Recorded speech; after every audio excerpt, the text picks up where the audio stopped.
بسم اللہ الرحمن الرحیم۔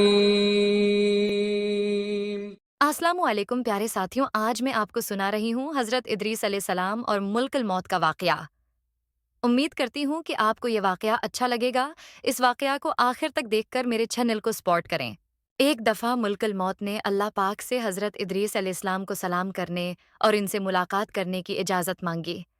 جب ملک الموت حضرت ادریس علیہ السلام کے پاس آئے اور کہا، میں چاہتا ہوں کہ آپ کے ساتھ رہوں، تو حضرت ادریس علیہ السلام نے منظور فرمایا اور وہ ایک دوسرے کے رفیق ہو گئے اور وہ مدتوں تک ساتھ رہے۔ حضرت ادریس علیہ السلام دن کو روزہ رکھتے، جبکہ رات کے وقت حضرت ادریس علیہ السلام کے پاس منو سلوہ پہنچ جاتا، جس سے وہ افطار فرماتے۔ وہ ملک الموت کو بھی کھانے میں شریک ہونے کی دعوت دیتے، مگر وہ کہتے تھے کہ مجھ کو ضرورت نہیں ہے اور نماز میں مشغول رہتے۔ حضرت ادریس علیہ السلام تھک کر سو جاتے تھے، لیکن ملک الموت کو نہ سستی لاحق ہوتی اور نہ ہی وہ سوتے تھے۔ اسی طرح چند روز گزرے، یہاں تک کہ ایک روز وہ انگور کے ایک باغ اور بھیڑوں کے ایک گول کے پاس سے گزرے۔ ملک الموت نے پوچھا، کیا آپ پسند کرتے ہیں کہ میں بھیڑ کا ایک بچہ اس گول سے یا اس باغ سے انگور کے چند خوشے لے آؤں تاکہ آپ شام کو اسی سے افطار کر لیں؟ حضرت ادریس علیہ السلام نے کہا، سبحان اللہ، میں تم کو اپنے مال سے کھانے کی دعوت دیتا ہوں تو تم انکار کر دیتے ہو، اور مجھ کو دوسروں کا مال بغیر اجازت کھانے کی دعوت دیتے ہو۔ تم نے میری صحبت کا خوب حق ادا کیا ہے، بتاؤ تم کون ہو؟ ملک الموت نے کہا کہ میں ملک الموت ہوں۔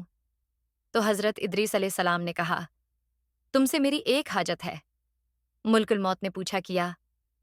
حضرت ادریس علیہ السلام نے کہا، میں چاہتا ہوں کہ تم مجھ کو آسمان پر لے چلو۔ تو ملک الموت نے خدا سے اجازت لے کر ان کو اپنے پروں پر بٹھایا اور آسمان پر لے گئے۔ پھر حضرت ادریس علیہ السلام نے فرمایا کہ میری ایک دوسری حاجت بھی ہے۔ ملک الموت نے پوچھا، وہ کیا؟ فرمایا، میں نے سنا ہے کہ موت بہت سخت ہے، میں چاہتا ہوں کہ اس کا کچھ مزہ بھی چکھوں تاکہ سمجھوں کہ ویسی ہی ہے جیسا کہ میں نے سنا ہے۔ ملک الموت نے خدا سے اجازت لی۔ اجازت ملنے پر ملک الموت نے تھوڑی دیر کے لیے حضرت ادریس علیہ السلام کی سانس پکڑ لی، پھر ہاتھ ہٹا لیا۔ پھر ملک الموت نے حضرت ادریس علیہ السلام سے پوچھا کہ آپ نے موت کو کیسا پایا؟ آپ نے فرمایا کہ موت کی تکلیف اس سے بہت زیادہ شدید ہے، جیسا کہ میں نے سنا تھا۔ پھر حضرت ادریس علیہ السلام نے فرمایا کہ میری ایک اور حاجت بھی ہے، مجھے دوزخ کی آگ دکھا دو۔ ملک الموت نے دوزخ کے خادم کو حکم دیا کہ دوزخ کے دروازے کھول دے۔ جب حضرت ادریس علیہ السلام نے دیکھا تو بے ہوش ہو کر گر پڑے۔